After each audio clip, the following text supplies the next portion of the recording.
In today's video, I'm gonna quickly show you how to fix your iPad touchscreen if it's not working or if it's simply not responding whenever you try touching your iPad. Let's say you're trying to use your iPad, it could be locked or anything like that, then it's not responding. I'm gonna show you how to fix this even if the power button also doesn't work. Let's say you're trying to lock, whether it's located here or here, and it's not even responding or not working at all, and you're stuck here on your home screen or in lock screen. This can be caused by a software issue as well as a hardware issue, and I'm going to show you how to diagnose and quickly fix by the end of the video. But it's very important for you to follow the steps in the specific order that I'm going to show it to you. Otherwise, you might miss a very important point in here because one step actually complements the next step. My name is Shaq, and in this channel I do cover a lot of tech hacks and tutorials. So if you're into tech content, especially stuff related to Apple devices, consider subscribing as it really helps me out. Without any further ado, let's jump straight into the video. Now, the very first step in here that we're gonna try is force restarting our iPhone device. Essentially, force restarting will be a hardware restart, and this doesn't delete any sort of data from your iPad device. What it does is, it's as if you've disconnected the battery from your iPad and then reconnected manually. Now, if you have an old iPad with a physical home button in here like mine, in order to force restart, all you need to do is press and hold the home button along with the power button, which is usually located at the top, or it can be located here on the right. So simply press and hold both of the buttons continuously for approximately 6 to 7 seconds. Do not release them until you see the Apple logo on your screen. There we go, keep on pressing. Once you see the Apple logo, you're going to release both of the buttons combination and let your iPad turn on normally. There we go, this is essentially how you perform a forced restart on an old iPad with a physical home button, and this will solve a lot of bugs, glitches, and errors that your gadget or device may be facing at the moment. Now, if you do have a much recent iPad device, for example, let's say that you do have a much recent one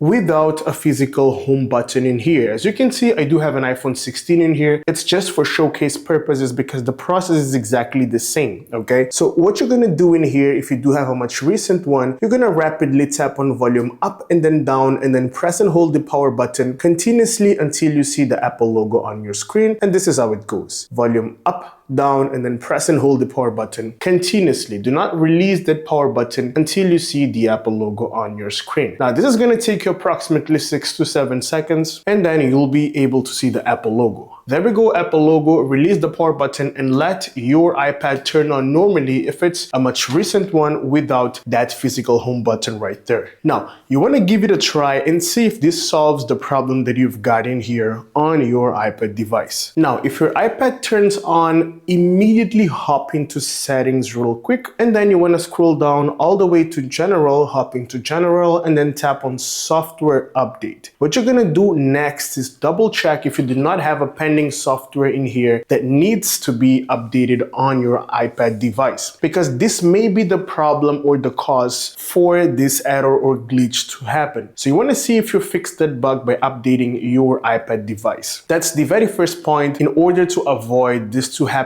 again in the near future. It's very common for this to happen with many people. Now, if you do not have any pending update in here, then no problem. What I'm going to ask you to do is to go back, and then scroll down again, general, and then tap on iPhone storage and check if your iPad storage is not full. Okay, so here we go. We're now giving a look at my storage. I have an iPhone, but the process is exactly the same. So you want to ensure that you have at least 5 gigabytes of free space in here on your iPad storage. In my case, I do have 6 gigabytes. That's okay. But if you have only 2 or 3, then this may be the cause for this problem. So all you want to do is simply free up some space in here. You want to give a look at what's actually eating up a lot of space in here, and then you want to hop into that specific app in order to free up some space. For example, in my case, I do have WhatsApp eating up most of my storage in here, which is very common in many people. You also do have photos. These are the most common apps that eat up a lot of space. So simply hop into photos or into WhatsApp or whichever app is eating up a lot of space and delete some data. Hop back into settings and see if it's already cleared in here until you have minimum 5 gigabytes of space, which is the recommended free space for cache files and temporary files in here that your system software needs in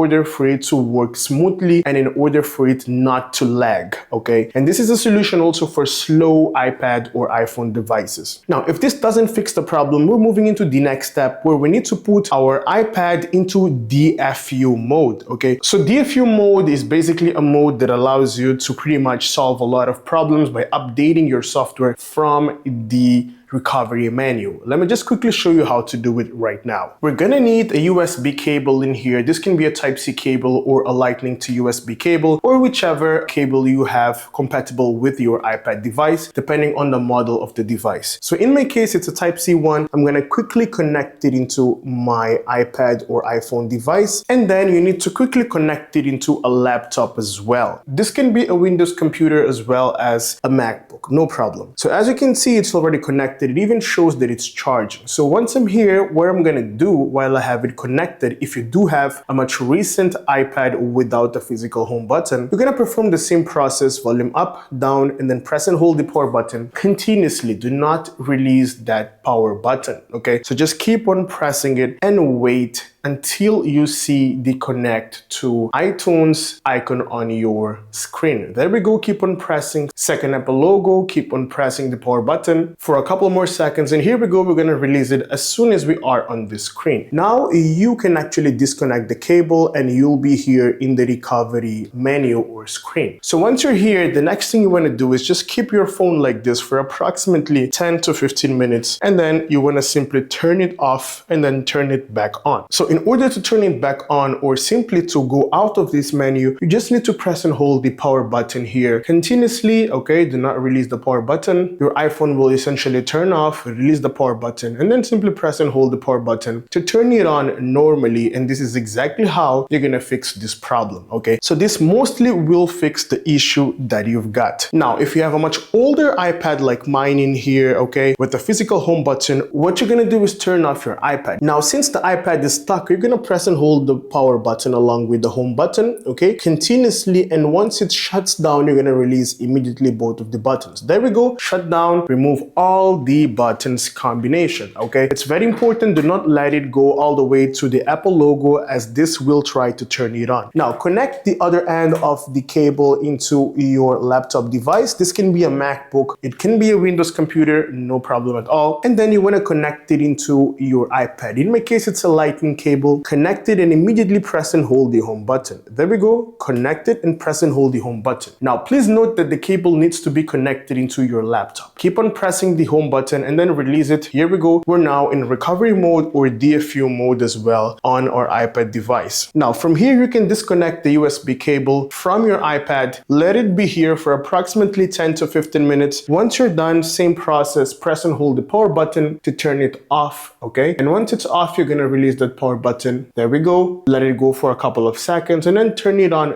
normally to see if the problem is sorted out or not. Now, this will solve the problem, as it will trigger your iPhone to go into something like recovery or safe mode, and then it's gonna go out of that mode, and this should help you fixing your iPad touch screen. Now, if it keeps persisting, what I would recommend you to do is to see if you do not have any screen protector on your screen. If you do have, try removing that and see if that's not interfering with the touch screen. Unfortunately, if none of this helped fixing the problem, then you may be facing a hardware issue which is much complex, where you're gonna need to actually approach a service center in order to get your screen or your touch digitizer replaced on your iPad device. Thank you so much for making it till the end of the video, and if you find my content useful, give it a thumbs up and let me know down in the comment section which step actually worked for you. Thanks for watching Fixed by Shaq, and I'll see you in the next one. Have a great day.